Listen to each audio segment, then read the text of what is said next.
This is crazy, man, but this is awesome crazy. If I can figure it out, they can figure it out. It's going to kick back. Take me down to Dumpling City. How much time do you have? Hit the button, write the check. Everything's on fire.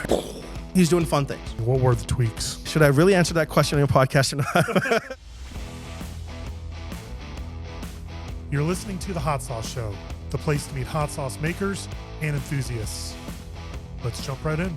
Hey everyone, welcome to The Hot Sauce Show. My name is Zach, I'm your host, and today we have Hamid from Markhor Food and Spice Company. Hamid, excited to have you here today. Absolutely. Thank you very much for inviting me. Really appreciate it. You're welcome. I was really excited that you made the trip down from Philadelphia here to Florida, and I think you're our farthest guest we've had so far, so this is super exciting, and I'm really excited to try these sauces today. Absolutely. And any trip or any excuse to come down to Florida, right, in the middle of January and February from Philly is very welcome. Yeah, so appreciated. Thank you. You're welcome. That's a good pitch, I should say, to some of our northern hot sauce makers. Right. So before we get into it, before we get into these, I like to just jump right into it of how'd you get started in doing this? Absolutely. So a couple of things, right? So these sauces, when you look at the repertoire right here, you're going to see flavors that and sauces that kind of that a family or a person can blend and can actually eat with their regular food on a weekly basis, right? So number one, the first thing that I kept in mind when kind of creating these sauces was how do I incorporate these with each individual food item that a person would want to eat? So you're going to have the dumpling sauce, you have the taco sauce, and you have a couple sauces that you can try with soups, wings, poultry, calamari, a lot of different types of foods. So sauces that can align themselves very well with food items, number one. That was the first thing that kind of got me started. The second one was everybody is doing hot sauce that's like really spicy, that's got the Reaper peppers and other peppers and stuff, and that's great. Right? Because when you look at it from an eating perspective, you can only eat so much of that on a weekly basis. These sauces, with the heat tamed, you can actually incorporate these as part of your food routine. You can enjoy the ingredients, you can enjoy the sauce, and you can enjoy the food. That's the second aspect. The third is bringing ingredients within these sauces that are from other parts of the world and incorporating them. Right. So, for example, a couple of these have fig concentrates. A couple of these have, tamarind concentrates and stuff. So these are ingredients that you typically don't find in sauces in the U.S., right? So how do we kind of bring those flavors in and incorporate these sauces as part of a daily or a weekly routine of from a food aspect? I'm a hot sauce lover myself. I love to sauce everything that I eat, especially wings, fried chicken, poultry, grilled chicken, you name it, chops, whatever. And I wanted to kind of create flavors that would align themselves well with those foods. So that's kind of how I got started. And I said, that's how I want to kind of build my company. And that's how I want to kind of get started with these sauces. What a great intro. Thank you. So kind of backing up a little bit before that, kind of on the granular level, were you making these sauces or versions of these sauces at home and you're like, I need to bottle this. This is good. Or how did that part start? In my life, there are a couple of different types of sauces that I work with. Some are very traditional in nature, and they have a lot of raw ingredients in them. And these are like grandma's recipe that's been handed down to my mom, that's been handed down to me, and I know how, kind of get those started and get those made. The challenge with those is, as you know, raw ingredients, they last very well in your fridge. But from a production perspective, kind of getting them to market, it's a whole process, right? So I said, well, maybe that's not the right approach initially to get started. Maybe how about, cooked sauces or ingredients that can last on the shelf, right? So how do I kind of get started with that? So then I started to experience with ingredients that I like and started to mix things into them. So I took just like a regular buffalo sauce and I said, you know what, how can I kind of change this around? So it's unique, it's different, it's pleasurable to eat. And that's where I kind of took just regular sauces, started to cook them around in my kitchen. From like, I typically work around until like 6 p.m., 7 p.m. onwards. The kitchen is mine. And I kind of go in there, build stuff, cook stuff and all that stuff. And my wife's like, well, you know what? You do whatever you want to do in there. This is your domain. And that's where all the cooking happens, all the experimentation happens, all the flavors happen. And that's how I kind of came up with these ideas and these recipes. That's wonderful. So taking something that's tried and true like a buffalo sauce, right, and then adding something to it that's a little bit novel, right, to make it something special, right? Which is, we've heard it time and time again. That's a great strategy of get stuff that people are familiar with, right, but then add something that makes it special, but also tasty. Exactly. So that's perfect. Where does the name Markhor come from?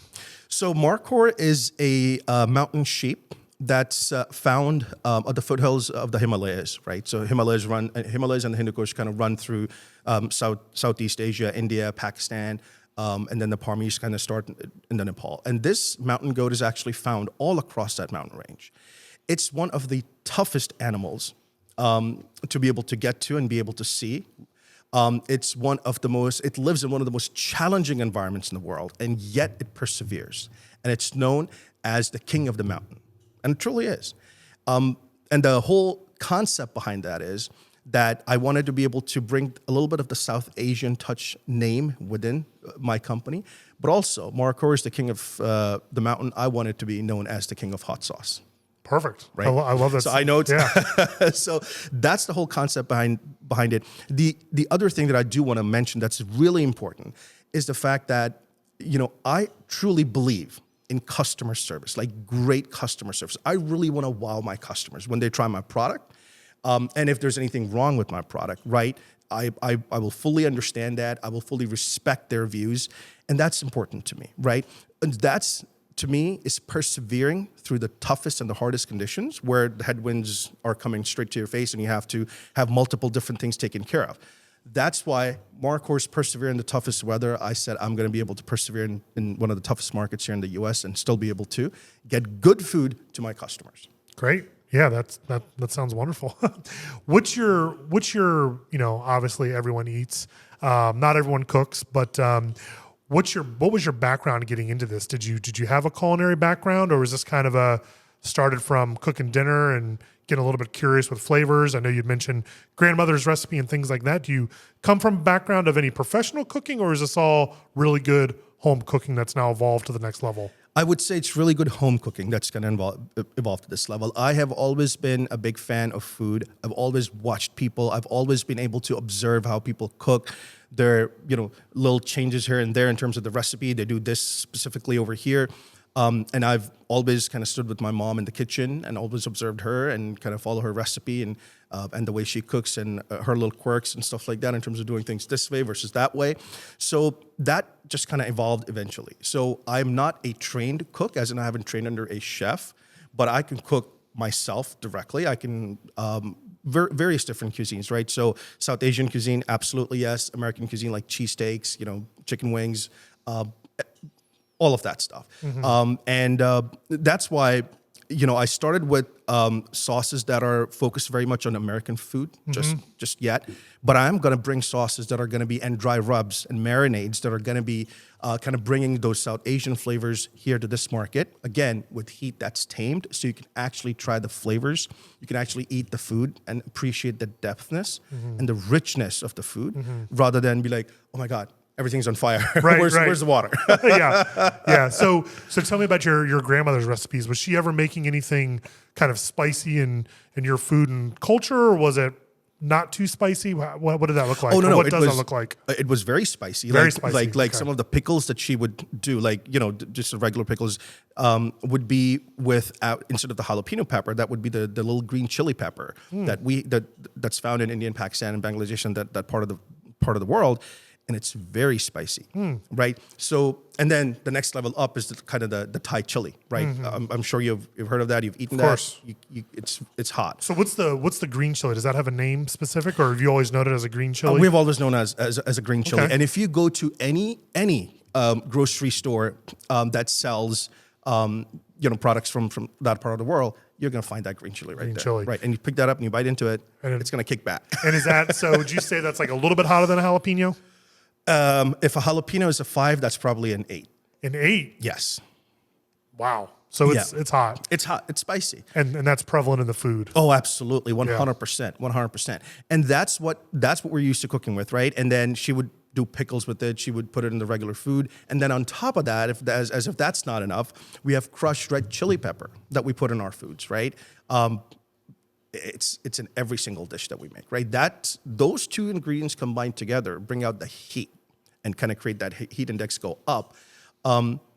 So again, thought is I can eat it because I've grown up and I've been eating that since I was a little child.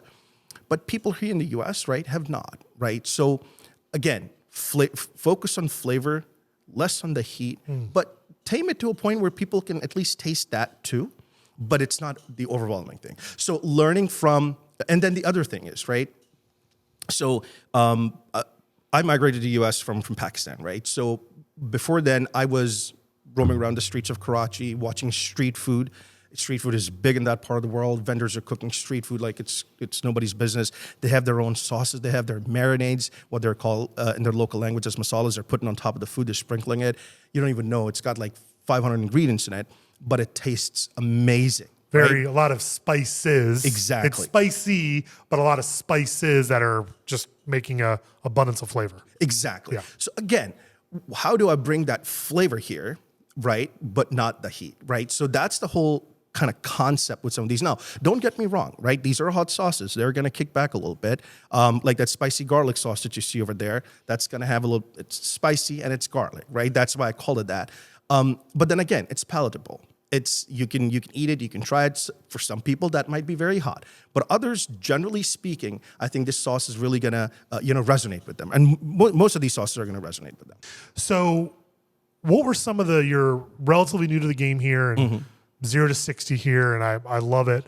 What are some of the initial challenges you faced when getting from your kitchen to what we have right here? How much time do you have? We have 46 more minutes. That should cover it. That should cover it, right? So, number one, being very new to the game, I was like, well, if the recipe works in my kitchen, I should be able to sell it. Surely a professional chef or co-packer or wherever they make hot sauce, they can figure it out. If I can figure it out, they can figure it out. Right, Yeah. right. Well, no, you can't. Well, why can't I? Well, because there are rules and regulations in the U.S. and you have to be able to follow them. So the first challenge was how to find the right co-packer, right? And their location and their cost and what it is that they've done.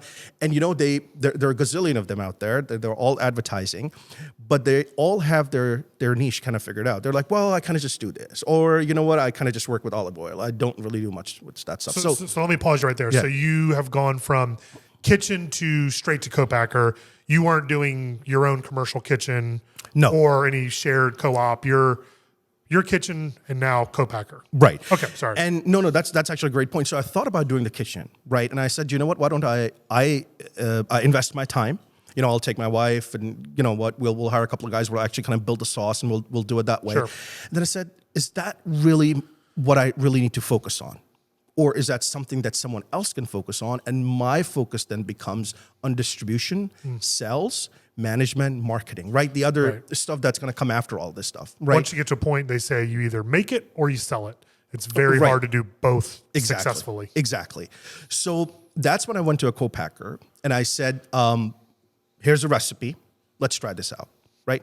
So so when the co-packer kind of took the recipe and kind of recreated it and sent it back to me, there were some tweaks that had to be made. But the good thing about this co-packer was the fact that she's very intelligent. She knows the recipes very well. She knows the blending process very well. So she kind of gave me some feedback and said, hey, how about we tweak this here and we tweak this here? And I said, okay, why don't we do that and send it back? So we had a couple of back and forths. And then at the end, my whole focus was the taste of the sauce, how it flows, right? How it flows, because that's very important. You don't want to be doing this all the time. You want the sauce to flow out. And then the third is how well is it concentrated so that it kind of wraps itself around the food that we're eating, right? And then how well are the ingredients kind of all crushed together and mixed together. So we saw all of that, the color, the profile, all of those things. And I said, yes, you know what, this makes sense. Let's do it. So it took a little bit of a back and forth, a month or so to be able to kind of get to the recipes and formulas that I wanted to get to. But we got there. So that's the first step. Which was, I should say, relatively easy. Now, right? did you have your recipe already in grams and everything? Had you done that work, or was it starting out, was it like, okay, 3 peppers of this, 4 dashes of garlic? Did you have your recipe kind of prepped for, or did you have to really prep it once you were ready to do the co-packer? No, I had my recipe. I had my recipe down. But yes, it was in teaspoons and tablespoons and that. And she's like, that ain't going to work. Yeah. And then she's like, well, buy a scale, right? Grams, ounces, that kind of stuff. I need like a detailed thing. And what I actually did was I shot a video. I shot a video on my phone and I said, this is how I'm going to do it. This is my process, right? This is the recipe. And that kind of helped her kind of envision this and say, you know what? I get it. I get exactly what you're doing. So that helped the process in terms of being able to replicate it.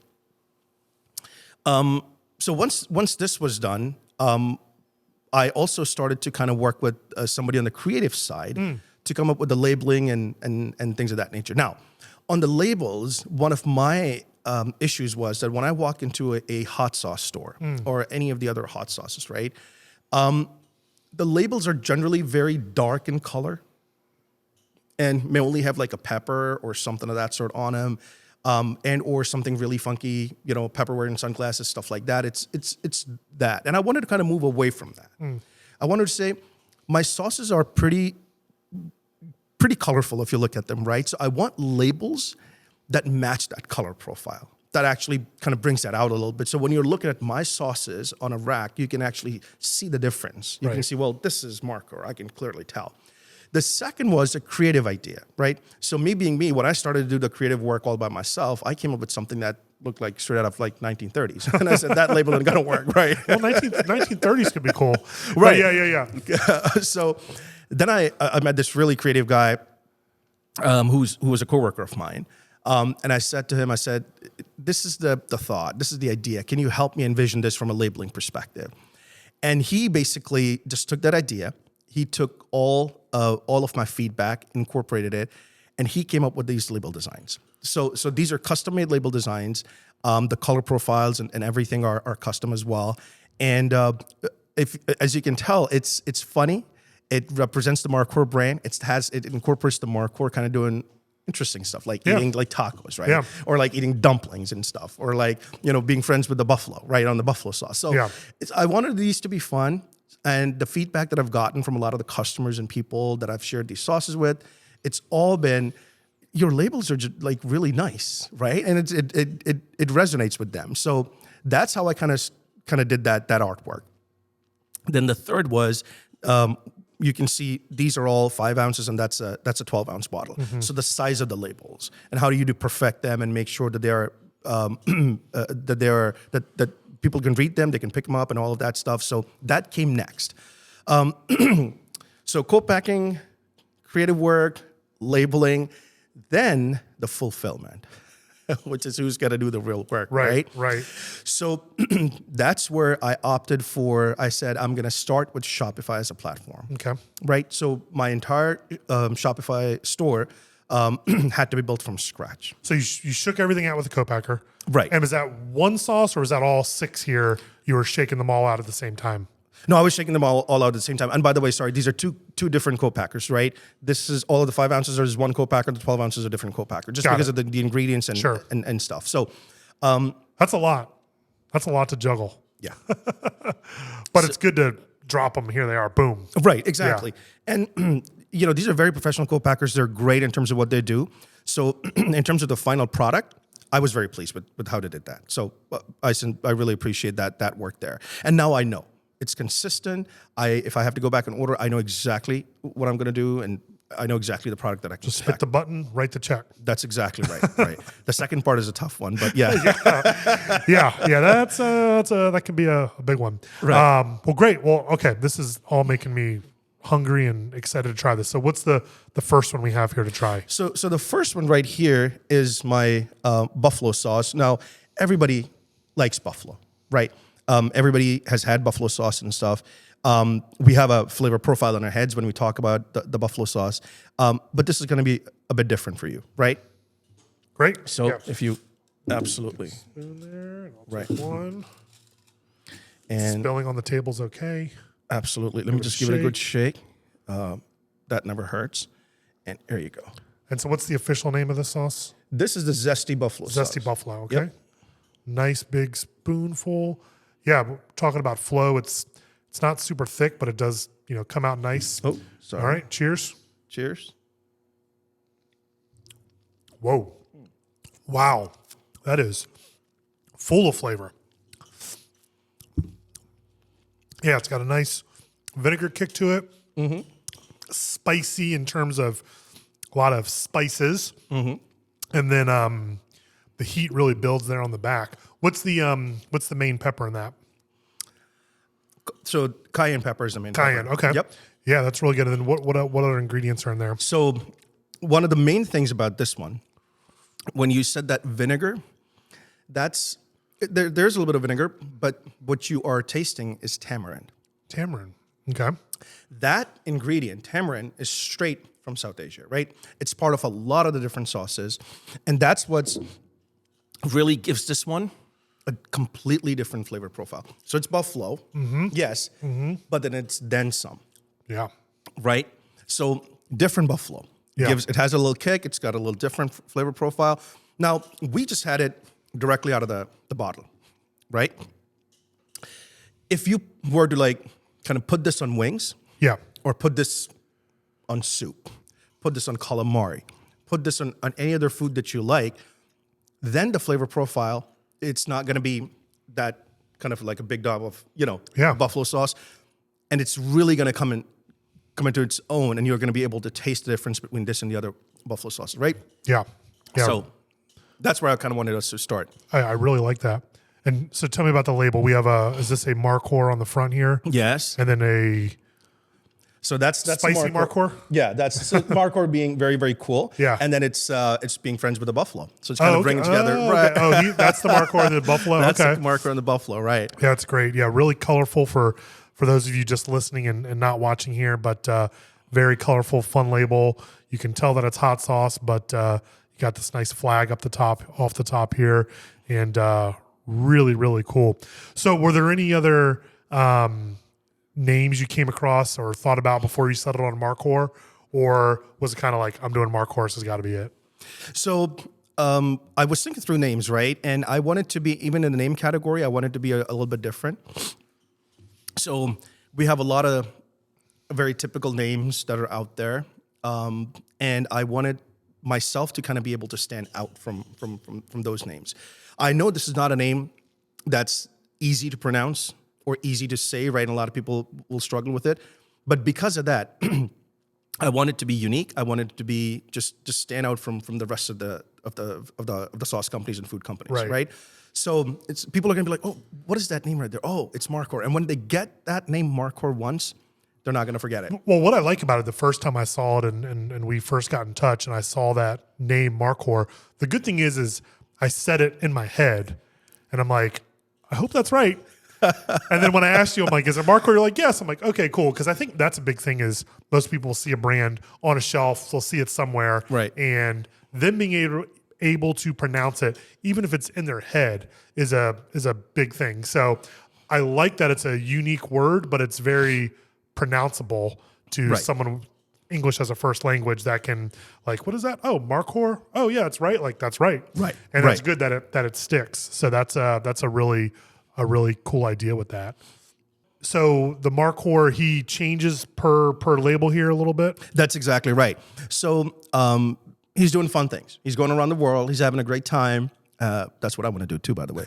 But and he's trying different foods. He's being friends with different people. That's the whole idea. Is fun, food, friends, family, all get together. Let's laugh. Fun, food, friends, 3 Fs. Right? There Family. Yeah. All get together, have fun. Let's eat good food, and let's just have a great time. Yeah, that's really cool. Right. Is there any other brands or anyone else in the hot sauce community world that's kind of inspired you on having colorful, fun labels and branding and that you kind of look up to? So, and then let me restate that. Doesn't necessarily need to be in the hot sauce community. Could be any food brands that you're like, they are killing it. I need to not copy what they're doing, but replicate for myself and my own direction to work off of. Right. So I took a lot of inspiration from YouTubers, people who are actually cooking food. So they may not have a label. They may not have not from a labeling perspective, right? Let's take a step back. But in terms of being able to cook the sauces and how do you cook with them, what should be the flavor profile, it took a lot from a lot of different YouTubers that are going around the world and kind of watching how the chef is kind of cooking the food, what the flavor profile is, what is he kind of cooking and putting that together. So that's the power of social media today, where if this wouldn't have existed, I would have had to like go to different parts of the world and kind of learn. Which would have been fun. Right, absolutely. But very time consuming and costly. Exactly. Yeah. But now you can open up YouTube, you can watch videos, and you can watch how people are doing things and people are experimenting. That really helped me understand like what is food all about and how am I going to go about creating these sauces, right? That's where I took a lot of the inspiration. But in general, from a labeling perspective, from a perspective of the artwork, that's all, I left it to the creative folks to be able to do that for me. But generally speaking, the street vendors, the people who do street food, the people who are running their taco trucks, right, in different parts of the world, and they have amazing sauces there. It's really fresh stuff. It's like right there in front of you. Yet they're putting everything together. The sauce they're going to put on it, that's going to have 16, 17 ingredients. And for the life of them, they're never going to tell you what those ingredients are. So you have to try them. You have to figure out that flavor profile, right? Yeah. Because that's their livelihood. If they give you the recipe, then nobody's going to come to them, right? Mm-hmm. So that was the fun part of kind of understanding what are the ingredients, how do they all come together, and again, how to kind of make it tasty, right? So that was that. What do you have the colorful, the funness, we already kind of talked about a little bit, but just want to wrap up on it. What do you have on your labels that you think makes it stand out from the pack when you talked about seeing hot sauces on the shelves that are dark and maybe not super approachable? I mean, is that the biggest angle here? Is yours are approachable? If you had to put it into one word? No. So yes. So when you're going to see my sauces, yes, they're going to stand out. But also, what you're going to see is if you go into a grocery store or anywhere else right now, you're going to see a lot of different sauces, but you're not going to see the spicy garlic sauce, right? And if you're going to see a spicy garlic sauce, the flavor profile is not going to be there. So what I really want these to spike out is when somebody's looking at it, right, they can say, oh, that's a sauce that I can try with my wings. That's a sauce I don't have in my household right now for poultry, chicken, in that perspective. So it's the taste and the ingredients and what this can be used for from a food perspective. So all of that combined together, when a person makes a purchase, makes an investment in me and my company and takes the sauce home and tries it, that is when they're going to realize that from the fact of being able to see the sauce and being able to tell what this sauce is from a food perspective, to the color, to the price, and then to acquisition, taking home and eating, they're going to realize they have made a good investment. This is a food item that they can see themselves and their family eat on a regular basis, and it becomes part and parcel of their food routine.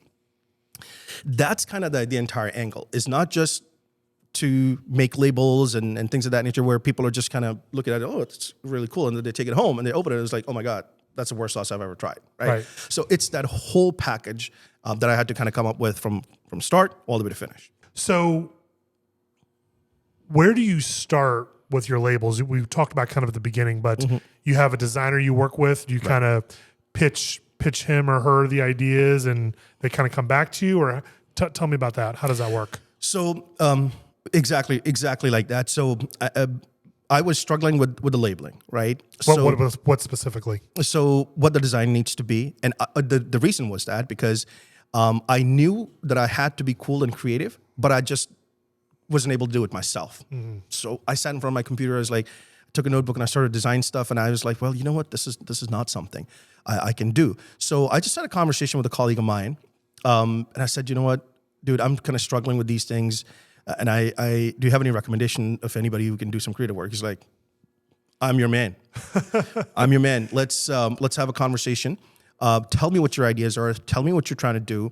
And he actually has by the way, his own marketing agency as well. And he does fantastic work. Every person that I've taken to him for labeling, for creative work, has said, this guy's a 10 out of 10. Because someone who's really good will not only, I mean, I don't want to say everyone can draw because that's certainly not the case, myself included, but someone that's really good can hear your vision, sit down and explain to me what you've explained for the last 15, 20 minutes here and say, okay, I get it. Then they can take what they think they know about your brand, which you just told them, and your ideas, and then make something out of it.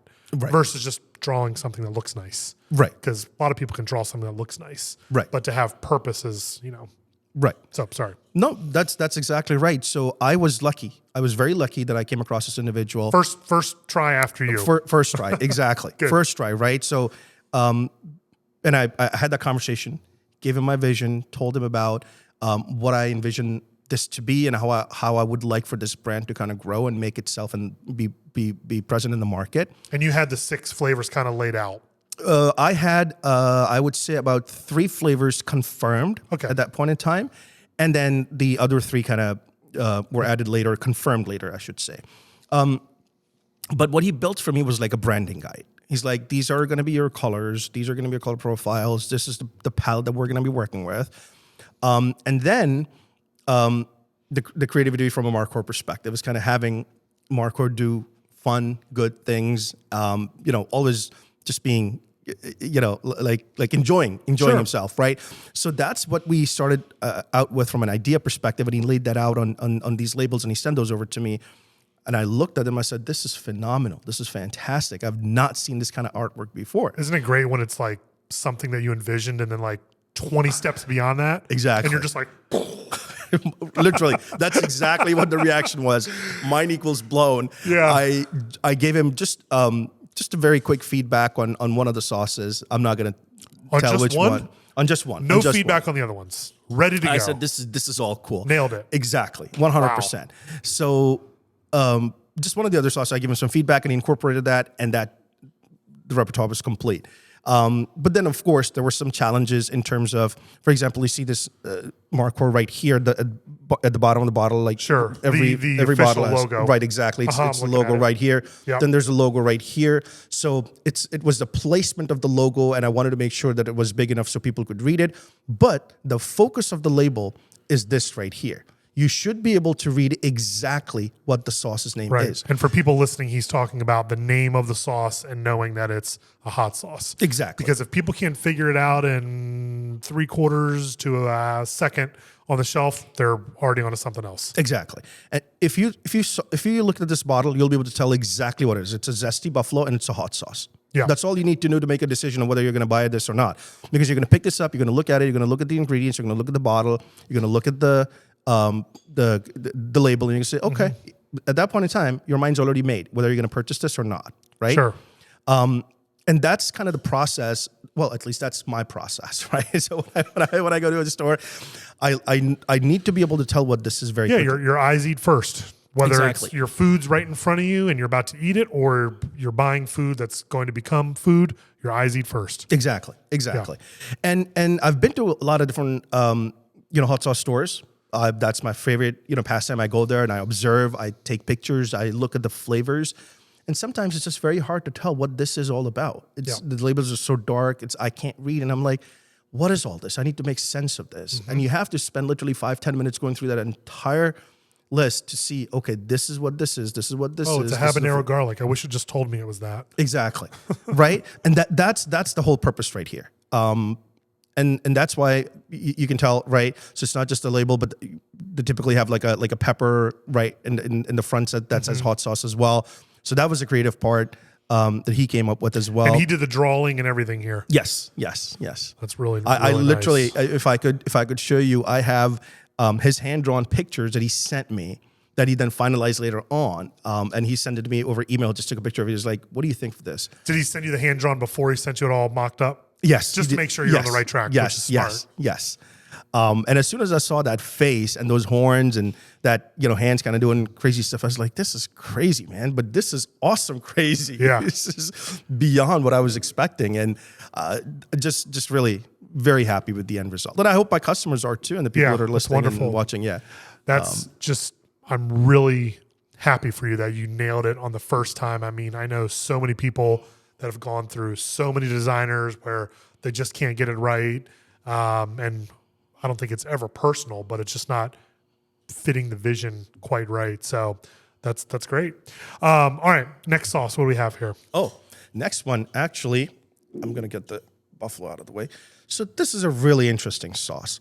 And the way I'm going to introduce this sauce is, and I tell this to everybody, sorry. Thank you. You're good.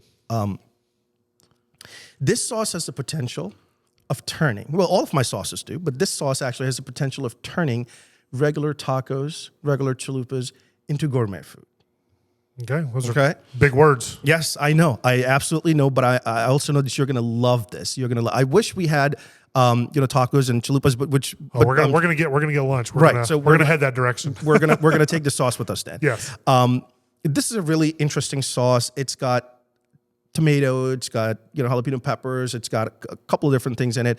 But I'm gonna tell you, this on food, it's gonna knock your socks off. I'm telling you. So without revealing any hidden ingredients, what's its X factor specifically? The flavorfulness and the robust profile of the sauce. And so I'm gonna pour this out. And I don't know if we heard the official name of it yet. What is it? So this is the tomato. Sorry. Perfect. Oh, sorry about that. Oh, you're good. Okay. Spilling So this on the is a table tomato is and cool. pepper taco sauce. Tomato and pepper taco sauce. Correct. Yes. So I'm gonna pour a little. And this is specifically for tacos, Oh, yep. but we can put on anything. Right. All right. Cheers. Cheers. Wow. Right. Not super hot. Very mild. Get the tomato. What's the pepper in there? Jalapeno peppers. Jalapeno. Correct. A real full body flavor. It's kind of like quick hitting. What's the what am I tasting in there there's some cumin in there. Absolutely. And then there's something I can't quite put my finger on it that's unique. What else is in there? So lime juice, Okay. agave, a little bit of onions. So it's kind of everything that you would put on a taco in the sauce with the heat. Just a little bit of heat. It's going to hit you on the back a little bit. It's starting to creep up a little bit now. Right. But then again, you had the sauce just directly, but when you mix it right with the food, that's when you're going to say, this not works because I'm getting similar flavor profile as the taco itself, or a chalupa itself, or any of the south of the border foods that we eat. So that's that profile of this sauce right here. Yeah, really, really tasty. And then on the label here we have, does the Markhor have a name or is he just Markhor? Have you named him? No, it's just Markhor. Okay. Right. Sometimes people have the brand and then they name their mascot. So there he's holding a jalapeno pepper that's open. He's wearing a sombrero. Exactly. He looks very happy with his jalapeno. So Right. What's great? So it's like, okay, I make tacos and I forgot the onions, I forgot the lime juice, I forgot this. You're gonna dump that on. Right. You're gonna dump it on and you're gonna have a full bodied, full flavored taco right there. Yeah, that is really. I'm looking forward to getting more into that when we get lunch today. So, we've talked a lot about your Southeast Asian influence, kind of meshing with an American household meal, and I think that's really cool how you're bringing all of that together.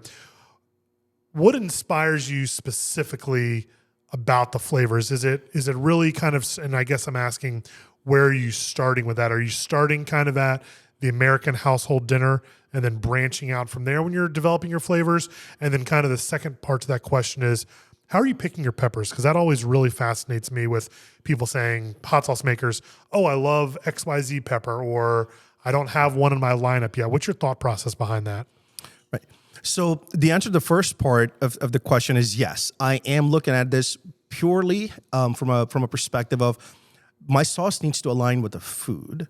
And if I can do that successfully, I can make sure that sauce is being eaten by people on a regular basis, right? From a business perspective as well. The sauce we're going to try next, that's the only sauce that's versatile enough. Or no, I shouldn't say that.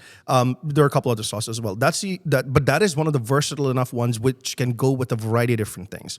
It can also go on a Bloody Mary, right? And it can also go on hot soup. It can also go with fried wings and chicken and stuff. So I wanted to have a repertoire where, if people wanted to experiment, they had a couple sauces that they would be able to experiment with, right? So, but again, the general direction was these sauces should be a part of a family or a person's meal plan for the week or for the month, and that's that whole perspective right there. Now, in terms of the peppers. I'm working with habanero peppers. I'm working with jalapeno peppers.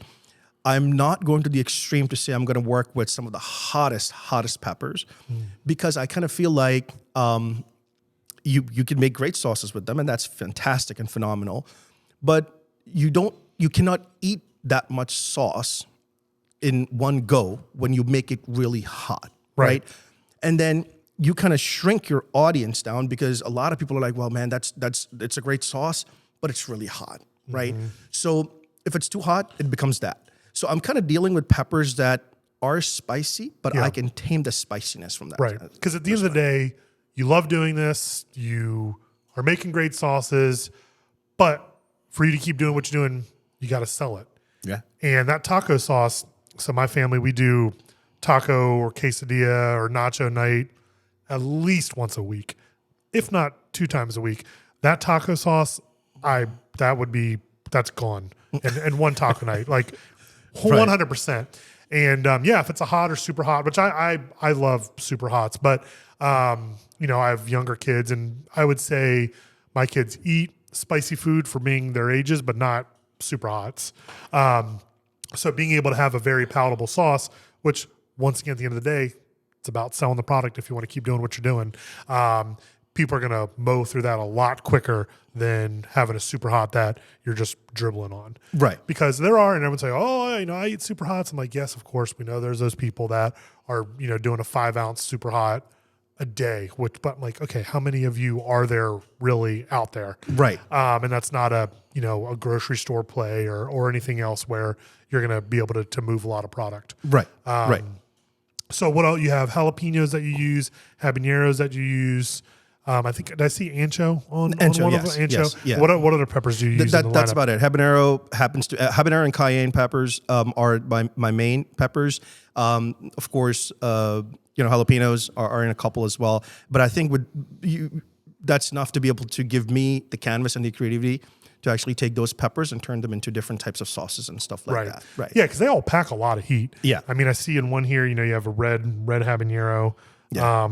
There's a lot of firepower in that. Yeah. Did you find it when you were making these recipes, you were obviously getting your peppers from somewhere, whether it was a garden or the grocery store. How was that transition from the peppers you were using to then moving to a co-packer? Did you find that to be pretty seamless, or did the co-packer have peppers that seemed to be a lot hotter than you were working with, or vice versa? No, I didn't really have a challenge with that, because I always took, I always bought my stuff from the regular grocery store or stores where these things are easily accessible, and utilize them. So I kind of created that I didn't need to be either higher or lower than the industry standard. There's industry standard heat in these peppers. So let's utilize that. But later on, yes, I am going to experiment with different types of peppers, and I'm going to be very meticulous in terms of what the ratio is, what the flavor profile is, and all of that stuff for those. But for now, with these, I didn't have any issues between what I was preparing and what the co-packer was kind of giving me back. Right. They're pretty straightforward peppers. Right, exactly. So what can you give us a tease on any new peppers that you're working with? I can give you a tease. It's not on the peppers just yet. Well, actually, no, that's not true. I am working on the green chili that I talked to you about. Right. So you found a way to get that? Oh, absolutely. It's found here all the time. It's imported. Obviously, it can be grown here, but it's not a lot of people are growing it. So it's imported. It comes here. You can buy it at any ethnic grocery store. And there is a recipe of my grandma that I actually have with those green peppers, cilantro, a couple other ingredients and items. And it's typically a green sauce, and you can eat it with anything that you want. You can eat it with steak. You can eat it with meat. You can put it on salad if you want. But it's a sauce, again, that you can see yourself eat on a daily basis. So that's the first thing.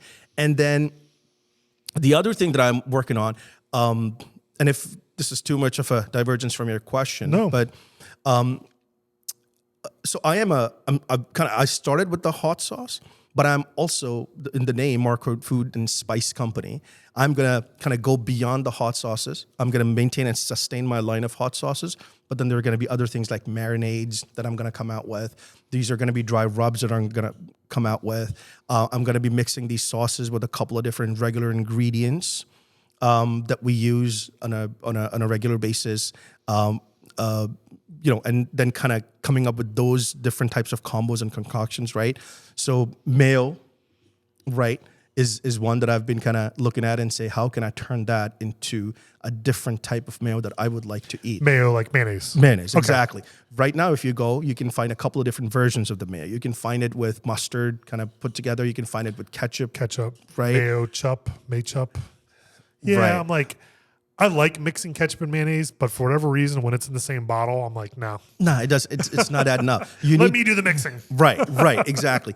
That's why I've done a mixture of that, and that's what I'm going to be working on and kind of bringing that out as well. So kind of like a spicy green mayo? I would say it's not going to be green, but it's going to be one of these sauces right here, kind of mixed together with mayo, kind of creating a different flavor profile. Wow, and then a great kind of all-purpose mayo for sandwiches or Right. anything else. Exactly. Wow. Exactly. So how close is I'm intrigued by the grandma's sauce. Do you have a name? Is it grandma's sauce or what are we going to call it? But most likely, I'll just call it grandma's sauce, right? Because that's what it is. And the Markhor is going to be hugging grandma. Exactly. Or the grandma is going to be after the Markhor for some reason. Yeah. Yeah. So, and that's one of the things that I do want to highlight, and I'm glad you asked me this, because I am different from other just, hot sauce companies, right? Where hot sauce companies are going to focus on hot sauce. Yes, that's something I'm going to focus on. But I'm also looking into other areas of food, right? For example, jerky, right? Things of that nature that I can see myself eat and I can see people eat all the time, right? Mm-hmm. So how do I kind of infuse some of these flavors, kind of work with some co-packers to kind of bring that to market, right? Right. So the base is always going to be my sauces and my marinades and stuff, but how do I then take them into processed food or food that's readily available for people to eat? And how do I kind of bring that to market, right? So that's kind of the growth and the expansion plan from Markhor perspective. Mm-hmm. And over the next, I would say, a couple of years, I want to have a very established base of customers that are loyal to the brand, that are getting good food served to them, that stay with me, and then be able to kind of delve into other things that we have talked about and kind of bring them to market. Right. Because bringing a product, I can sit here and talk to you about 15 products that I have in my mind. Yeah. But bringing them to market, you and I both know, is a completely different game. It takes... Now, did you start, this is a kind of a can of worms question, but did you start with hot sauce because that's at least you perceive to be a least path of resistance or palatable for people they know what hot sauce is, or why did you start with hot sauce versus these other things?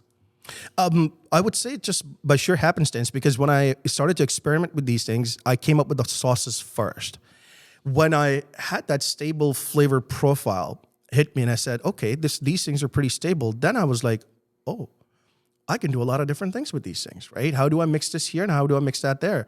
And if I mix this here, then this is a completely different sauce or an ingredient that people have not tried before. Wow. This is almost like a concentrate. Exactly. So that's when all of that started, is to say, how do I now take something that I've created baseline and kind of change another just regular everyday food ingredient that everybody wants to have and turn that around. So that's how I kind of, started that and approached that. When you're balancing your heat and your flavor, how do you do that? Are you kind of getting like your taco sauce? Let's take that for example. Do you kind of get the flavor where you want it and then you're kind of adding jalapeno to it, or are you kind of making it all at once? So initially I started with that, but now I know how much jalapeno to add or like what peppers to add and what the level needs to be. But yes, initially it was no pepper. The whole mixture is right here. Then I'm going to crush the pepper separately, and then I'm going to add that to the mixture, and I'm going to see how much do I need to add and what the right level is. And as you know, jalapenos come in all different sizes. They're this big to this small and all that stuff, right? So it was always how much from a weight perspective I was adding, because you have to crush the pepper fresh and then add it and then see how that works out. And then whether it's just the pepper or the seeds, because as we know, jalapeno itself is not that hot. It's the seeds that are always the hottest, right? And most of the peppers. So ratio of if I'm cutting this much pepper, well, that's going to have this much seed. That's what's going to increase the spiciness from a flavor perspective. And just experimenting with that multiple different times, kind of creating it, recreating it, having my wife taste it, and I can palate a lot. And a lot of heat. how has that been? That's been good because I come from a family that eats very spicy food, and she comes from a family that does not eat that much spicy food. They're very, so with her, I had a good person that I could experiment with. I'm like, this is good for me. She's like, that's very spicy. Like, okay, all right. So is she mild, almost too hot for her, or she'll do the medium? No, so for example, in these sauces, the spiciest one for her is going to be the spicy garlic one, but she loves to eat that with wings. So if I were to make wings at home and put that on the wings, she's not going to have a lot of the sauce, just a little bit, but she's going to eat all that. She's going to be like, this is great. Yeah. In all my travels, I found that there's a enormous part of the population that will tell you right to your face they don't eat spicy food. Yes. And then you say, yeah, I totally understand. Try this. And then they'll eat and go, oh my goodness, this is delicious. And you're like, Exactly. uh-huh. They're like, this is they hit that word, actually. That's actually really good. Right. And no, I think that's funny. Similar story about my wife and kind of getting her to eat spicy food over the years. And now she eats sauces as hot as I do. So it just you just kind of build up to it. So Right. That's a great story you have there. What's the next sauce we have? All right. So this sauce right here is what I call the pineapple hot sauce. So this is one of the ones where you can really experiment with this on a variety of different foods.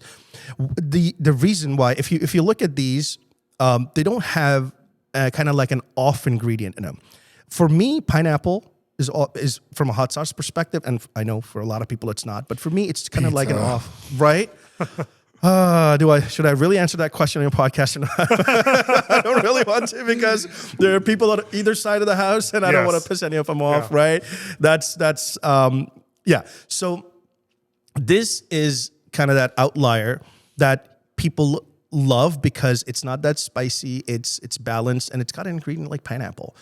Some people love them, some people hate them, but you know what? It's there. And I cook with it and it's good. You can put this in a variety of different things. We could do Bloody Marys. We could do pizza. We could do pasta. You could do a variety of different things if you want to kick up the flavor there. Mm-hmm. So, and what's the pepper in here?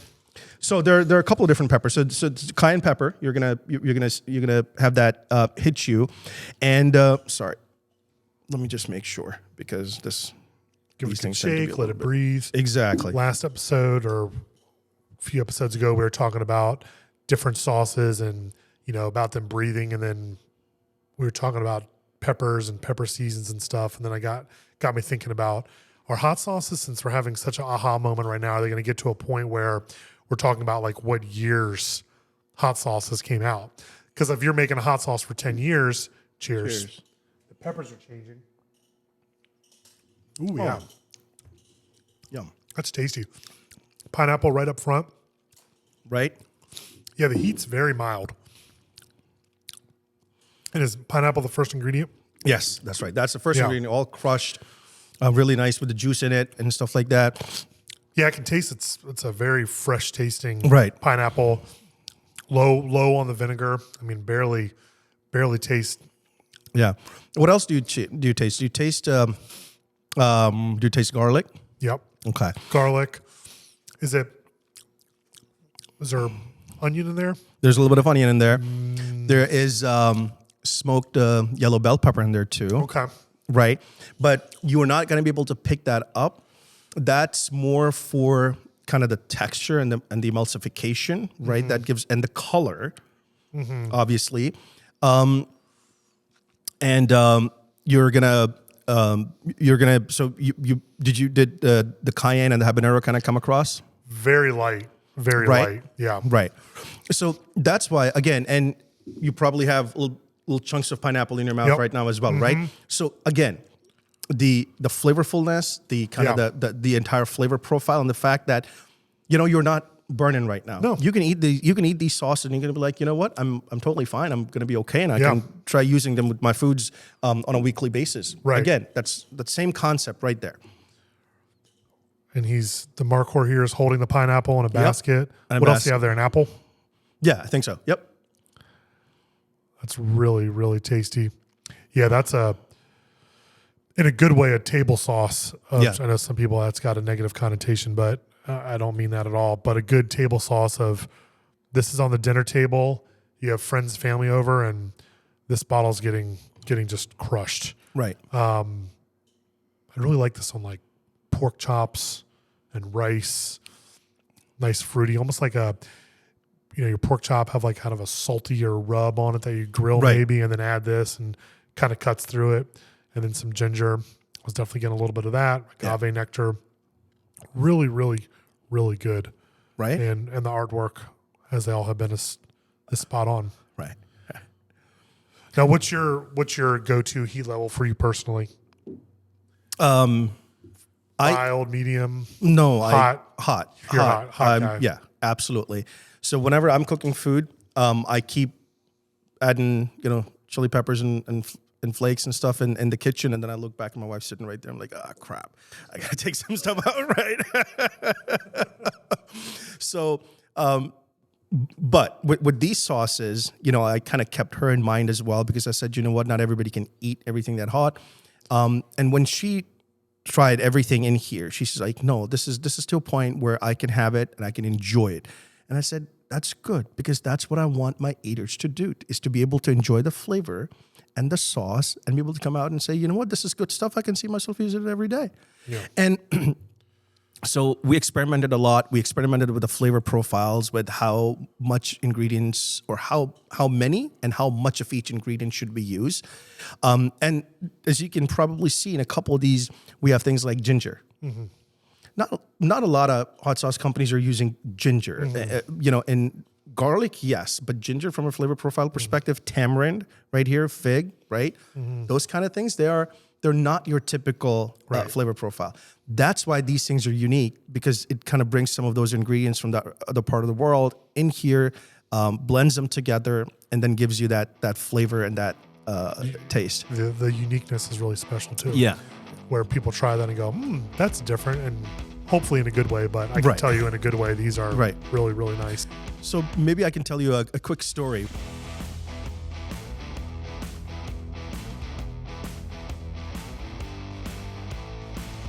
Thanks for listening to The Hot Sauce Show.